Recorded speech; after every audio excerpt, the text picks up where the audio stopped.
지난 한 주간에는 참 많은 일들이 있었던 것 같습니다. 특별히 지난 주일은 주일 예배를 부활절 예배로 드렸고요. 오늘 지난 수요일은 전국의 일꾼들을 뽑는 선거, 우리나라 국회의원 선거가 있었던 날이고, 바로 다음 날 4월 16일은 세월호 사건 6주기가 있었던 날이었습니다. 오늘은 무슨 날인지 다들 아시나요? 오늘은 4월 19일 4.19 혁명이 있었던 몇 주년인지 혹시 네, 오늘은 60주년 기념일인 특별한 날이었습니다. 예수님을 믿고 부활의 소망을 가진 사람이라면 이런 4.19나 또 세월호 사건과 같은 이런 특별한 날들을 우리는 잊어서는 안 되는 날이고요.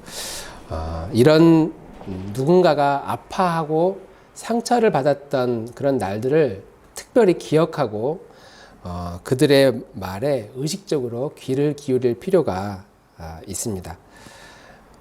그리고 그런 일들이 다시는 반복되지 않도록 우리는 끊임없이 반성하고 돌아보고 기억하고 다짐하는 날이 되어야 된다는 거죠. 왜냐하면 강도를 만났는데 집단적으로 강도를 만난 사건이거든요. 사람들이 한두 명이 아니라 집단으로 강도를 만나서 누군가가 아파 죽겠다고 눈물을 흘리며 힘겨워하는 그런 역사적인 날이기 때문입니다. 뭐 꼭 이날이 아니라 뭐 여러 가지 있겠죠. 우리나라가 해방된 이후에 6.25 전쟁 이후에 제주 4.3 사건, 4월 달에 있는 날인데 4.3 사건이나 5.18 민주화 운동이나 뭐 얼마 전에 있었던 세월호 사태 사건, 지금 코로나 바이러스가 한참 창궐하고 있는데 대구에서 코로나 사태 때문에 어려움을 겪는, 다른 지역보다 특별히 더 많이 어려움을 겪는 뭐 그런 경우, 집단적으로 어려움을 겪는 사람들이나 그런 사건들에 대해서는 우리는 기억하고 의식적으로 그들의 말에 귀를 기울여야 된다. 왜냐하면 주님이 우리에게 물으셨거든요. 누가 너의 이웃이냐라고 묻지 않고 누가 그들의 이웃이 될 것이냐라고 주님이 우리에게 물으셨거든요.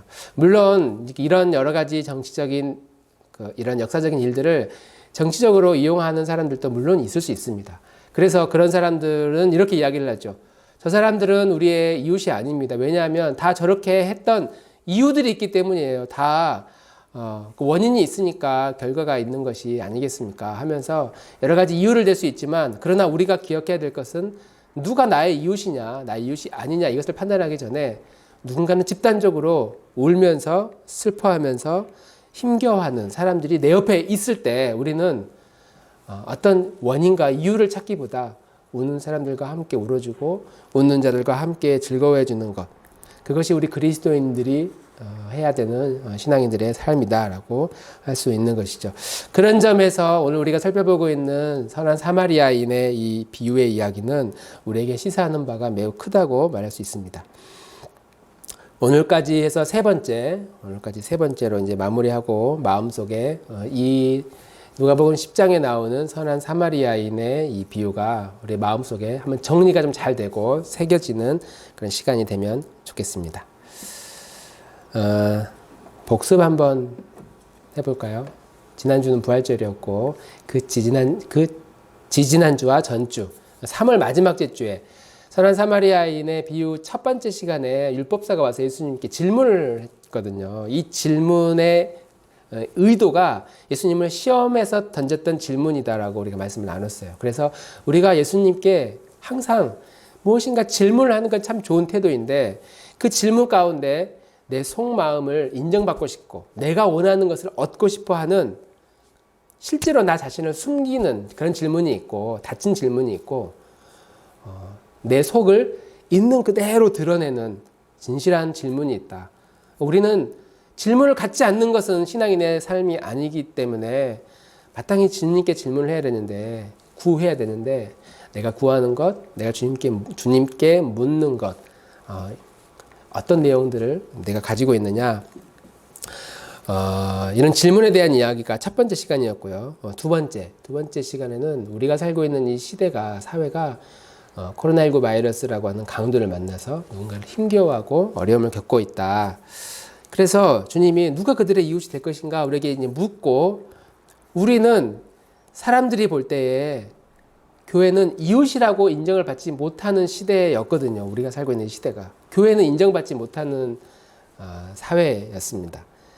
그들의 이 사회의 한 일원으로 교회를 좋게 보지 않았던, 점점 더 좋게 보지 않은 시대에 우리가 살고 있었는데, 마침 우리가 그들의 이웃이 되어질 수 있는 기회를 하나님이 우리에게 주셨다.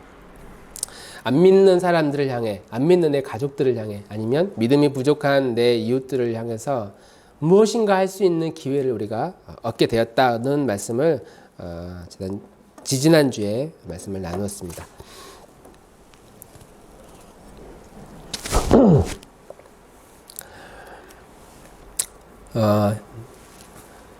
가정에 계신 분들의 얼굴의 표정을 제가 다 읽을 수는 없지만, 여기 앉아 계신 분들과 또 상상을 해보니까 마치 전혀 기억이 안 났는데, 마침 뭔가 희미하지만 좀 떠오르는 것 같다. 그런 생각을 하시는 것 같은데, 그럴 줄 알고 우리 나들목교회 유튜브 채널에 지난주와 그 전주에 이 선한 사마리아 설교가 다 올라가 있으니까 꼭 한번 다시 듣기를 들으시고 좋아요와 구독 버튼을 눌러주시기 바라고, 알림 설정까지, 이거 해보고 싶었어요. 유튜버들이 막 끝에 꼭 좋아요를 눌러달래요. 그래서 이거 왜 누르시나 싶었는데, 저희 교회 채널에 들어오셔서 이 설교를 다시 한번 들으면서 좀 정리를 좀 했으면 참 좋겠다는 생각을 합니다. 오늘은 강도를 만난 나, 누가 나의 이웃인가? 라는 제목으로 말씀 나누겠습니다. 한번 따라하겠습니다. 강도 만난 나, 누가 나의 이웃인가? 강도를 만난 사람, 또 어려움을 겪는 사람을 만나면 우리는 도와야 된다라고 성경에도 그렇게 말하고 있고, 사회 도덕 시간에도 그렇게 말합니다. 이웃들이 어려움을 만났을 때 그들을 도와야 된다고 이제 말을 하고 있습니다. 그런데 실제 삶을 보면 그들을 돕는 사람도 있고, 돕지 않는 사람도 있고, 돕는 것을 불편하게 생각하는 사람도 있고, 또 도와야 되겠다고 마음을 먹지만 여러 가지 형편이 안 돼서 도와주지 못하는, 마음만 갈등하는 그런 사람들이 실제로 우리 주변에 있고, 실제로 아무것도 하지 않으면서도 그냥 욕만 하는 사람들도 있습니다. 도와줄 필요가 없다고 막 그렇게 비난하는 사람들도 있습니다. 그래서 특히 우리 그리스도인들은 쉽게 마음속에 겪는 그 갈등 중에 하나가 뭐냐면, 도와야 된다는 건 알아요. 어려움을 겪었을 때 내가 누군가를 도와야 되는 걸 아는데 어디까지 도와야 되느냐. 그게 갈등이에요. 학생의 신분으로 내가 도울 수 있는 게 제한적인데 내가 얼마나 뭘 도울 수 있을까? 그러지 않겠습니까? 내가 받는 용돈이 뻔한데 이걸 더 쪼개가지고 더 나누라니, 이건 참 나를 도와야지, 학생을 도와줘야지. 이제 막 직장생활하는 사람, 또 이제 막 가정을 꾸리고 돈이 들어갈 때가 참 많은 사람들이 더 어려움을 겪는 이재민들이나 이런 지방에서, 아니면은 월세 때문에 몸이 아파서 어려움을 겪는다는 이야기를 듣고, 또 TV나 유튜브를 보면 여러 가지 사회복지단체에서 좀 도와달라고 그 광고하는 내용들을 보면 하나같이 다 도와주고 싶은데 그 없는 걸 쪼개서 도와준다는 게 사실 굉장히 어려운 문제입니다. 어디까지 내가 도와줄 수 있는가 하는 문제의 딜레마에 빠지게 되죠. 본문에 강도를 만난 사람이 다 죽어가고 있을 때 이제 사마리아 사람이 가서 도와주죠. 그런데 저는 이렇게 생각을 해봤어요. 만약에 사마리아 사람이 지나가고 있는데 저쪽에서 강도를 만난 사람이 쓰러지는 게 아니라 그 사람이 지금 강도를 만나서 폭행을 당하고 있어요. 막 돈을 뺏기고 있어. 저렇게 맞다가 죽을지도 몰라. 폭행을 당하고 있는 현장을 봤다면 과연 이 사마리아 사람이 가서 도와줬을까요? 가서 나도 똑같이 당할 수도 있는데 갈등했겠죠. 그리고 아마 내가 저기 괜히 건들다가 나도 저렇게 당할까봐 두려워서 그냥 지나쳐 갔을 겁니다. 그런데 마침 이 사마리아 사람이 지나갔을 때 강도는 다 떠나고 쓰러져 있으니까 가서 도와준 거예요. 사마리아 사람의 입장에서 보면 도와줄 수 있는 상황이 되니까 도와주지 않았나라고 생각할 수 있단 말이죠. 우리가 도와줄 수 있는 상황이 되면 나도 얼마든지 도와줄 수 있겠다. 지나가다가 시간이 되면 도와주겠죠. 도와줄 수 있는 돈이 좀 있으면 더 많이 도와줄 수 있겠죠. 마음이 넉넉해서 병원비까지 다 드릴 수 있다면 좋겠죠. 그런데 실제로 우리 중에 남의 누군가 어려움을 겪었을 때 어려움을 도와주고 재정적으로 지원해주고 시간도 내주고 병원비나 여러 가지 필요한 것까지 다 도와주는 그런 사람들이 우리 중에 얼마나 있을까요? 어디까지 우리가 도와야 되느냐, 우리 마음의 갈등이라는 거죠. 이런 갈등은 반대로 이야기하면 내가 누군가를 돕지 않아도 된다는 자기만의 합리화. 나는 공부하는 학생이니까 굳이 저렇게까지 도와줄 수 없어. 나는 지금 직장 다니고 나는 일이 있어. 나는 가정이 있어. 여러 가지 이유들을 이제 대서 합리화하는 거죠. 그래서 나는 도와줄 수 없어. 이게 내 현실이니까. 라고 자기를 합리화시키는 경우들이 우리 가운데 있습니다. 이런 합리화를 뛰어넘고 물론 사역을 하는 이웃들도 많이 있습니다. 한 5년, 10년 동안 길거리에서 노숙하는 이들을 위해서 밥을 대접하는 봉사를 하는 지체들도 우리 이웃들 중에 종종 있어요. 공부하는 학생이 용돈 쪼개가지고 주말이면은 역 광장에 가서 배고픈 사람들을 일일이 밥을 퍼주면서 도와주는 그런 분들도 물론 있고, 어떤 사람이 법을 몰라서 고통스러워할 때 법을 좀 배운 사람들이 같이 모여가지고 법조인 선교회 이런 걸 만들어가지고 법 때문에 고통당하는 사람들을 시간을 내고 또 자기의 재능을 기부해서 이렇게 도와주는 사람들도 있습니다.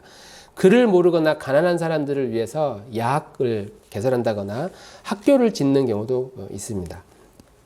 아프리카 오지에서 복음을 전하면서 선교를 하는 그런 헌신적인 선교사님들, 또 그들을 위해서 성경을 번역하는 선교사님들도 우리 주변에 종종 그런 이야기들을 우리는 듣기도 합니다. 그런 분들이 돕는 우리의 이웃들은 그들이 나쁜 행동을 해서 강도를 만난 게 아니라 인생의 짐이라는 강도를 만났던 것 같아요. 인생의 짐. 노력해도 계속 실패해. 내가 애써도 내 환경이 나를 완전히 망가뜨리려. 태어났는데 나라가 나를 보호해주지 않아. 아는 게 없고 그래서 매일매일 먹고 사는 것을 걱정해야 되는 그런 사람들. 그런 사람들을 보면 저들이 정말 내 이웃이 아닌가 하면서 사명감을 가지고 돕는 우리의 이웃들, 또 우리의 돕는 이들이 우리 주변에 많이 있다라고 하는 것이죠. 그런데 이제 그런 분들을 보면 진짜 사명감에 불탄 사람들이에요. 뭔가 크게 마음에 도전을 받거나 감동을 받아서 내가 내 이웃들을 위해 평생 그렇게 살면 좋겠다. 또 살아야 되겠다. 이런 마음을 먹는 사람들이라는 거죠. 그런데 이제 그런 분들 말고 우리 같은 평민의 입장에서 우리가 무슨 노숙자 사역을 하는 것도 아니고 또 해외 선교사님들처럼 여름방학, 겨울방학만 되면 해외에 나가서 전혀 나의 일을 하지 않고 주님을 위해서만 헌신하는 이제 그런 분들 말고 가정이 있거나 공부를 해야 되는 학생들이거나 직장이 있어요. 그리고 주일이면 교회에 나와서 예배를 드리고 평일이면 열심히 일을 해야 되는 사람, 돌봐야 될 가족들이 있어요. 자녀들이 있습니다. 그러니까 이런 사람들이 대부분인 저희 교회의 교우들 같은 경우는 오늘 예수님의 이 사마리아인의 비유를 들으면서 우리 마음에 갈등을 겪을 수 있다는 말이죠. 그럼 내가 할 수 있는 게 너무 제한적인데 내가 그럼 무엇을 도울 수 있을까요? 어떤 의미가 있을까요? 이 본문이 가지고 있는 의미가 무엇일까를 우리가 함께 생각해 보면 좋겠습니다. 자, 일단 이 본문에서 성경에서는 이렇게 말하고 있습니다. 한 사람이 강도를 만났어요. 그리고 제사장이 지나갑니다. 제사장의 관점에서 보면 이 강도 만난 사람은 일단 자기 이웃은 아니었을 것 같습니다. 레위인도 그냥 지나치죠. 레위인이 볼 때도 이 강도 만난 사람은 내 이웃이 아닙니다. 그런데 이 이야기를 듣고 있는 예수님의 이 비유를 듣고 있는 청중의 입장에서 만약에 이 청중 중에 저쪽에 제사장들이 몇 명이 앉아 있어요. 그리고 이 앞에 레위인들이 몇 명이 앉아 있습니다. 그리고 대부분은 이제 평민들이겠죠. 서민들, 가난하고 힘겨운 사람들. 그런데 예수님의 말씀에 어떤 소망이 있지 않을까? 와서 예수님 말씀을 듣고 싶어 했던 백성들이 이제 있을 텐데, 제사장들과 레위인들이 그 이야기를 들었을 때 마음이 어땠을까요? 제사장이 강도를 만난 사람을 보고 제사장이 보고 지나쳤어요. 사람들이 좀 수군거릴 겁니다. 에이, 그래도 저러면 안 되지. 강도를 만나면 도와야지. 아, 무슨 소리야 지금. 제사장이 어떻게 죽은지도 모르는 그 불경한 경건하지 못한 그 시신을 어떻게 만들 수가 있나. 레위인들도 막 수군거렸을 겁니다. 야, 그래도 좀 어떻게 도와줄 수 있지 않나? 아, 안 돼. 제사장도 그냥 가는데 우리가 왜 거길 나서가지고 문제를 일으키느냐. 이제 막 그런 이야기를 할 수 있다는 것이죠. 그러면서 만약 예수님이 너희는 어떻게 생각하느냐라고 물어봤을 때 선뜻 대답하는 제사장들은 많지 않았을 겁니다. 질문을 던졌던 율법사도 제대로 대답을 못했는데 그 이야기를 듣고 있던 당사자인 제사장이 그냥 강도 만난 사람을 지나쳤다는 그 이야기를 들었던 제사장도 선뜻 지나치는 게 맞다 혹은 아니다 도와야 된다라고 말을 하기가 어려웠을 거라는 거죠. 아마 우리나라 그 지도자들이 잘하는 침묵했을 겁니다. 불편한 질문에 침묵하는 거. 판단 유보. 그거는 잘한 건지 못한 건지는 양쪽 다 이야기를 다 들어봐야 판단을 내릴 수 있을 것 같습니다. 우리 사회 지도자들이 뭔가 모순에 빠지면 잘 사용하는 거죠. 불리하면 침묵하고 그것이 나에게 유익하다고 생각하면 핏대 세우면서 누군가를 비난하고 판단하는 것. 제사장들이나 레위인들이 이 이야기에 쉽게 답을 하지 못하고 있을 때, 이 이야기를 듣고 있던 대부분의 부류에 있었던 백성들의 입장에서 제사장이 그냥 지나쳤어요. 그리고 레위인들이 그냥 지나칩니다. 아무것도 도와주지 않았습니다. 이 이야기를 들었을 때, 이 세 번째 부류, 평민들의 입장에서는 어땠을까요? 아마 그 풍자개그라고 하잖아요. 풍자개그. 사회 지도자들을 풍자하고 그들을 좀 비꼬는 이야기를 했을 때 좀 속이 좀 후련하고 속이 좀 후련하고 속을 긁어주는 듯한 그런 이야기들. 뼈 있는 농담, 예수님의 이 뼈 있는 농담에 이 이야기를 듣고 있던 백성들의 대부분은 속이 후련했을 거예요. 차마 말은 못하고 제사장들이나 레위인들의 위선에 대해서 차마 말은 못하고 그렇지만 예수님이 직접 그 이야기를 던졌을 때에 웃지는 않지만 속으로 통쾌하다는 생각을 했을 겁니다. 만약 그 순간에 앉아있는 회중들을 대상으로 예수님께서 인기투표를 하거나 국회의원 투표를 했다면 아마 99.9%의 당선 표를 받고 당선을 하지 않았을까. 대부분 사람들이 그런 이야기는 좋아하니까. 그런데 예수님의 계속되는 이야기는 완전 상황이 다르게 상황을 만들어 버립니다. 그 길을 제사장도 레위인도 지나갔는데 원래 레파토리로 하면 그 다음에 아주 평범한 서민이 그 길을 지나갔는데 그 강도 많은 사람을 도와줬다. 그러면은 그 이야기를 듣고 있던 이 백성들의 이 마음이 이제 막 가슴이 뛰기 시작합니다. 그래, 우리 같은 사람도 할 일이 있구나.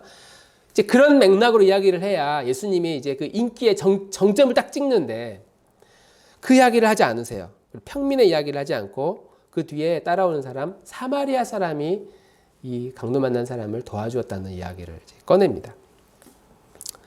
그리고 사마리아 사람이 이 사람을 도와주었다라고 이야기를 했을 때 그 이야기를 듣고 있던 대부분의 이 백성들의 마음에 뭔가 묘한 불편한 마음, 꺼림칙한 마음이 이 이야기를 듣고 있던 대부분의 사람들의 마음에 이제 들었다. 그런 느낌이 이제 들었을 거라고 우리는 상상할 수 있습니다. 예를 들면 이런 것 같아요.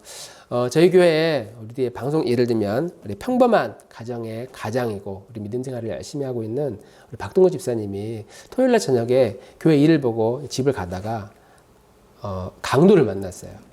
폭력배를 만났습니다. 예를 들어서 그래가지고 여기 길가에 막 쓰러져서 막 피를 흘리면서 막 신음을 하고 있는 거예요.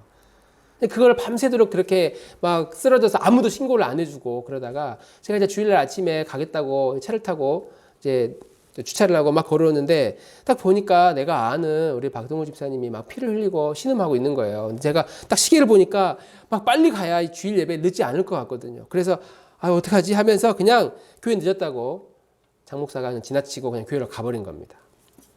그리고 그 뒤를 따르던 우리 전도사님이 딱 보고 아유 도와야 되겠는데 하면서 그냥 머뭇거리더니 아유 교회에 네? 네, 김전도사님이라고 꼭 강조를 해주시는데 네, 어쨌든 우리 김전도사님이 가다가 도와주지 않은 거는 지나쳐 가버린 거예요. 예를 들면 그런데 이제 그 뒤를 따르고 있는 동네 주민 중에 한 사람인데 이 사람이 얼마나 착하고 동네 사람한테 인정을 다 받아. 한 가지 흠이 있다면 이 사람이 다니는 교회는 신천지 교회예요. 신천지를 다니고 있는 교회의 교인이 우리 박동호 집사님을 딱 보더니 이제 큰일 날 것 같아서 가가지고 병원에 119에 신고하고 옆에서 지긋정성으로 챙겨주고 그 119 구급차를 타고 병원까지 가서 그 병원의 보호자 이름까지 다 써주고 막 병원비까지 다 대주고 그러면서 막 죽어가는 박동호 집사님을 살려주신 거예요. 의식을 차려보니까 누군가 나를 도왔대. 얼마나 고마워요. 근데 그분을 딱 보니까 그분이 우리 교회, 우리 동네에 사는 신천지 교회에 다니는 아주 열성적인 그런 교인이라는 거예요. 우리 박 집사님, 누가 집사님의 이웃이라고 말할 수 있겠습니까? 신천지 교인이 우리 이웃인 거예요. 근데 그게 얼마나 묘하냐면 이 율법사도 차마 그렇게 말을 못해요. 사마리아 사람이 제 이웃입니다. 이렇게 말을 못해요. 그래서 자비를 베푼 사람입니다. 이렇게 애둘러 말하는 것이죠. 신천지 교인입니다. 이렇게 말이 불편하면 나를 도와준 사람이 이웃이죠. 이렇게 그냥 말을 애둘러 하는 것처럼 이 말을 듣고 있는 모든 백성들의 마음에 지금 불편한 거예요. 왜냐하면 이들은 다 유대인들이고 유대인들은 사마리아 사람에 대한 엄청난 편견과 불신을 가지고 있어요. 편견과 불신이 아니라 일제 치하 때 친일파 활동을 했던 일본 경찰과 같은 한국 사람인데 조선 사람인데 일본 앞잡이로 막 적극적으로 나섰던 사람이 지금 나를 도와줬다는 말에 아주 불쾌한 거예요. 그런 심정이었던 것이죠. 그래서 이 예수님의 이야기를 차라리 안 했으면 모든 이 이야기를 들었던 백성들한테 예수님은 최고의 인기 있는 하나님의 말씀에 그리고 선지자의 역할을 했을 텐데 이 이야기를 굳이 꺼내면서 인기가 이제 땅바닥으로 떨어져 버린 것이죠. 예수님이 왜 하필 이 이야기를 꺼냈을까? 왜 많은 사람들 중에 사마리아 사람 이야기를 왜 꺼냈을까? 자, 이 이야기는 지금 율법 선생님이 율법사가 예수님께 와서 처음에 던진 질문에 대한 그 결론을 지금 내리기 위해서 예수님이 굳이 이 이야기를 꺼냅니다. 이 예수님의 이 대답은 이 비유에 대한 이야기도 한 율법사의 질문, 어떻게 해야 제가 영생을 얻을 수 있습니까에 대한 대답입니다. 물론 예수님을 시험에 빠뜨리기 위한 질문이기도 하지만 어쨌든 어떻게 해야 제가 영생을 얻을 수 있습니까? 라고 던지는 질문이고 예수님은 지금 일관되게 영생에 대한 답을 우리에게 주고 있는 거예요. 영생을 얻는 법, 구원을 얻는 방법에 대해서 쭉 끌고 가고 있는 것이죠. 그래서 예수님이 율법사에게 두 가지 답변을 하거든요. 율법에는 뭐라고 나와 있느냐? 그래, 누가 너의 이웃이냐? 라고 하면서 두 번의 제 질문을 하는데 이 질문이 다 결국 영생을 어떻게 얻는 것에 대한 답을 보여주고 있는 것이죠. 성경에 구원을 얻는 길에 대해서 무엇이라고 말할 수 있느냐? 누가 너의 영생의 문제를 해결해 줄 수 있겠느냐? 두 가지의 답을 예수님이 지금 하고 있다는 것이죠. 이 모든 게 영생을 얻는 방법에 대한 질문에 대한 답입니다. 율법에 나와 있는 도대체 그것이 무엇이길래 그것에 의해서 구원을 받을 수 있다고 예수님은 말씀하고 있는가? 누가 너의 이웃이냐? 도대체 누구길래? 그 누구가 누구이길래 그분이 너의 영생의 문제를 해결할 수 있느냐? 영생해 줄 수 있는가에 대한 이야기를 꺼내면서 바로 그것이 이 영생에 대한 열쇠다. 그 열쇠를 주님은 지금 이야기를 하고 있습니다. 이 비유를 굳이 꺼낸 이유의 맥락을 좀 이해하려면 항상 그 글자나 본문만 보는 것이 아니라 그 앞뒤 맥락을 바라보면 좀 더 도움이 됩니다. 누가복음 9장에 보면 이 말씀, 이 비유는 지금 예수님이 직감적으로 내가 곧 십자가에 죽고 하늘나라에 승천할 날이 가까워옴을 이제 느꼈어요. 그리고 이제 구체적으로 내가 누구인지를 이제 본격적으로 밝혀야 될 때가 가까이 왔다는 것을 이제 알고 있습니다. 그래서 누가복음 9장 51절 말씀해 보면 자막 순서가 한번 바뀌었어요. 누가복음 9장 51절 말씀에 보면 이렇게 말씀합니다. 예수께서 승천하실 기약이 차감에 예루살렘을 향하여 올라가기로 굳게 결심하시고, 예루살렘으로 올라가기로 굳게 결심한 이후에 예수님은 본격적으로 내가 누구인지, 내가 하나님의 아들이고 그리스도이고 내가 많은 이들을 위해서 내 몸을 바쳐 나는 죽을 것이다라는 것을 이제 구체적으로 이야기를 꺼내기 시작하는 시기가 바로 누가복음 10장 바로 앞 9장에 나와 있는 내용이고요.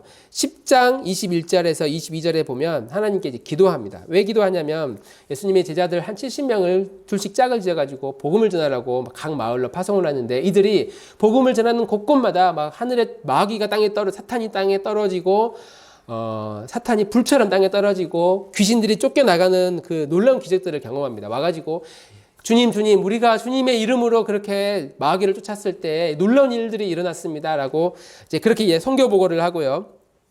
그 말을 듣고 있었던 예수님이 하나님을 바라보며 감사의 기도를 21절, 22절 이렇게 드립니다. 우리 21절과 22절 다 같이 한번 읽어보겠습니다. 시작. 그때에 예수께서 성령으로 기뻐하시며 이르시되 천지의 주제이신 아버지여, 이것을 지혜롭고 슬기 있는 자들에게는 숨기시고 어린아이들에게는 나타내심을 감사하나이다. 옳소이다. 이렇게 된 것이 아버지의 뜻이니이다. 내 아버지께서 모든 것을 내게 주셨으니 아버지 외에는 아들이 누구인지 아는 자가 없고 아들과 또 아들의 소원대로 계시를 받는 자 외에는 아버지가 누구인지 아는 자가 없나이다 하시고, 아버지가 나에게 모든 것을 다 주셨으니 너희들이 듣고 싶어하는 그 영생의 열쇠도 아버지께서 나에게 주셨다. 나에게 주셨다. 그 아버지 외에는 그 아들이 누구인지, 내가 누구인지 사람들은 모른다는 거예요. 그러나 만약 알게 된다고 하더라도 그건 아버지께서 계시를 해주셨기 때문에, 은혜를 베풀어 주셨기 때문에 알게 된 거다라고 말씀하면서 예수님은 적극적으로 자신의 신분에 대해서 알리기 시작합니다. 영생을 어떻게 얻을 수 있습니까? 라고 하는 그 질문에 대해서 내가 바로 그 영생의 길이고 영생의 열쇠다라는 말을 이 비유를 통해서 예수님이 하고 계시는 것이죠. 그런 점에서 이 율법사가 지금 영생을 얻기 위해서 철저히 의지했던, 특별히 율법을 의지했던 그것이 예수님은 틀렸다라는 지적을 이 비유를 통해서 말씀하고 있습니다. 너가 지금 하나님을 사랑하고 이웃을 사랑한다는 그 율법에 나와 있는 계명을 했지만 사실 너는 하나님을 온전히 사랑하고 있는 것이 아니다. 너는 이웃을 사랑한다고 말은 했지만 너는 이웃을 사랑하는 것이 아니다. 아니, 이웃을 사랑할 힘이 너에게는 없다. 오히려 너는 하나님을 사랑하는 것이 아니라 너 자신을 사랑하는 것이고, 너는 이웃을 사랑할 힘이 전혀 없고 지금도 누가 내 이웃인지를 판단하는 그런 존재인데, 그러나 너는 누가 너의 이웃인지, 그리고 너가 누구를 도울 수 있을 것인가에 대한 이야기가 아니라 너는 지금 강도 만난, 다 죽어간, 그래서 아무것도 할 수 없는, 누군가의 도움을 받지 않으면 죽을 수밖에 없는 불쌍한 존재가 바로 율법사 당신이다라는 말을 예수님이 지금 보여주고 있는 겁니다. 그래서 고대 교부들이나 예수님의 제자 이후에 성경을 가르쳤던 교부들이나 어거스틴과 같은 분들은 이 구절을 설명할 때 이 본문을 이렇게 설명을 해요. 한 인간이 죄라고 하는 강도를 만났어요. 그래서 거의 다 죽어가고 있어요. 이제 목숨이 끊어집니다. 그럴 때 그 옆에 제사장이 지나가요. 제사장이 나를 좀 도와주는가 싶더니 그냥 지나가요. 레위인이 지나갑니다.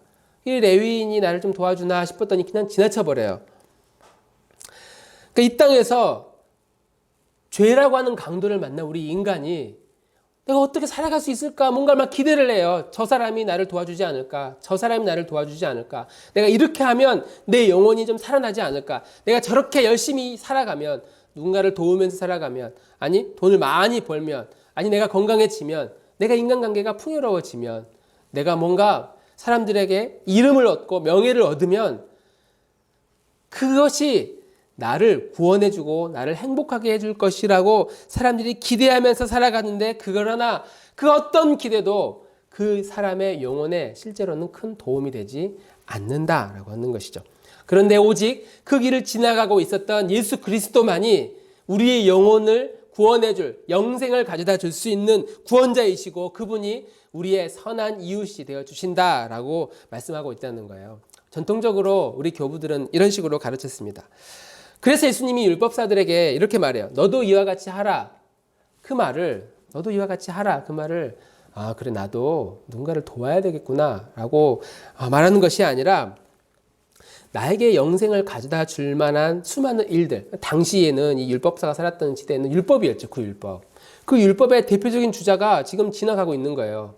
그리고 사람들은 그 율법을 막 의지하려고 그리고 그것을 기대서 내 영혼에 뭔가 유익을 얻으려고 우리는 애쓰고 노력하는데 그 율법을 의지하지 말라는 거예요. 제사장도 그냥 지나가 버린다. 레위인도 그냥 지나가 버린다. 누구도 내 영혼을 돕지 않는다라고 하는 것이죠. 어쩌면 우리가 살면서 나를 도와줄 만한, 내 영혼을 풍요롭게 해줄 만한 여러 가지 일들, 기회들을 우리는 가끔씩 봅니다. 그리고 그렇게 하면 내 영혼이 풍요롭고 행복해질 것이라고 우리 마음에 감추어서 진실하지 않는 질문을 하나님께 하면서 우리는 열심히 이 한 주간도 살아가요. 내 영혼을 풍요롭게 해줄 법한 여러 가지 일들, 내가 이 회사 다니면 내가 행복해질 거야. 내가 이 정도만 건강해도 내가 진짜 행복하게 살 것 같다. 아프지만 않아도 살 것 같아. 내가 이렇게 열심히 선한 일을 살면 사람들도 알아주고 보람도 느끼고 도움을 받는 그 사람도 언젠가 나를 또 도와줄 수 있는 기회도 있을 것이고 하면서 선한 일을 도모하면서 살아가는 사람도 있고 돈을 많이 모아가지고 이 정도 돈을 많이 모아놓으면 내 영혼이 행복해질 거야 라고 의지하는 그 어떤 것들도 결국 우리의 영혼을 자유롭게 할 수 없다. 어떤 것도 내 영혼의 영생을 책임져 주지는 않는다라고 하는 것이죠. 그래서 시편의 시인은 이렇게 고백합니다. 146편 3절에서 5절까지 우리 함께 한번 읽어볼까요? 시작. 시편 146편 3절에서 5절 말씀입니다. 귀인들을 의지하지 말며 도울 힘이 없는 인생도 의지하지 말지니 그의 호흡이 끊어지면 흙으로 돌아가서 그날에 그의 생각이 소멸하리로다. 야곱의 하나님을 자기의 도움으로 삼으며 여호와 자기 하나님에게 자기의 소망을 두는 자는 복이 있도다. 예수님께 찾아와서 질문을 던졌던 이 율법 선생님은 인생의 궁극적인 목표를 율법에 두었습니다. 그리고 그 율법을 열심히 지키면 내 영혼이 영생을 얻을 것이라고 생각을 했어요. 그래서 그 율법에 나와 있는 하나님을 사랑하고 이웃을 사랑하는 것을 이 율법 선생님은 열심히 지켰어요. 그리고 그것을 지키고 있었기 때문에 내가 영생을 얻은 사람이라는 것을 확인받고 싶어서 예수님께 와서 시험해서 이 질문을 던지는 겁니다. 그런데 주님은 그걸 의지하지 말라고 그래요, 지금. 그걸 의지하지 말라. 너가 의지하는 그 율법을 의지하지 말라. 왜? 지금 너가 바로 지나가는 레위인이나 제사장 같은 신분이 아니라 너가 지금 인간의 죄에 빠져 죽어가는 죄라고 하는 심각한 강도를 만나 다 죽어가는 사람인데 너가 어떻게 율법을 지킬 수가 있느냐? 어떻게 너가 이웃을 지킨다고 할 수 있느냐? 어떻게 너가 하나님을 사랑한다고 할 수 있느냐? 그걸로는 너의 영혼의 문제를 결코 해결할 수 없다. 어떤 것도 너의 영혼의 문제를 해결할 수 없다. 우리의 행위나 우리의 어떤 소유나 어떤 노력으로 내 자신의 삶을 만족시킬 수 없다라고 말씀하고 있는 것이죠. 그래서 우리는 아무것도 할 수 없는 다 죽어가는 우리들이 할 수 있는 유일한 소망은 지나가는 누군가에게 부르짖는 거예요. 하나님, 내가 지금 내 인생의 강도를 만나서 매일매일 내 마음은 쪼그라듭니다. 내 일주일 동안 삶을 돌아보면 내 마음에 매일매일 인생의 무게라는 강도를 만나서 나는 마음이 위축되고 주눅이 듭니다.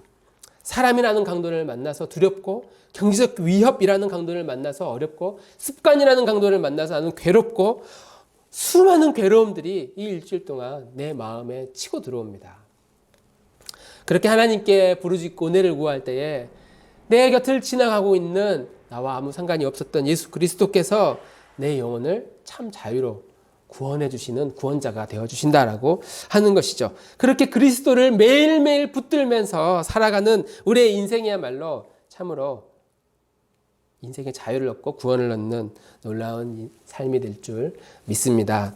예수 그리스도께서 우리의 인생에 선한 이웃 되어주셨다라는 주님의 약속.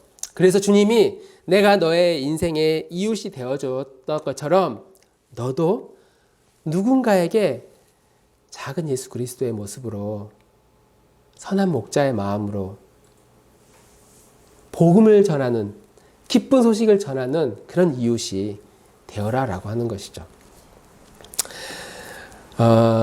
그래서 우리 작은 별명이 있어야 된다면 그것은 우리는 작은 예수. 우리 사람이 나라는 존재가 내가 작은 예수의 모습, 예수님의 모습으로 누군가를 섬기고 누군가에게 기쁜 소식을, 복음을 전하는 그런 삶을 우리가 살아야 된다. 그렇게 할 수 있는 힘은 매일매일 내가 예수님의 이름으로 살아가는 거죠. 내가 예수님의 이름으로 먹고 예수님의 이름으로 걷고 예수님의 이름으로 공부하고 예수님의 이름으로 열심히 노력하고 땀을 흘리며 살아가는 인생. 그렇게 주님과 함께 주님을 의지해서 매일매일 강도 만난 처지이지만 주님이 나를 구원해 주셨던 것처럼 오늘 하루도 주님의 도우심 없이는 저는 강도 만나 죽어가는 인생입니다. 이 믿음의 고백을 우리가 굳게 붙들고 이 코로나 바이러스가 판치는 이 시대에 매일매일 승리하며 살아가는 저와 우리 나들목 교우들이 되기를 주님의 이름으로 축원합니다.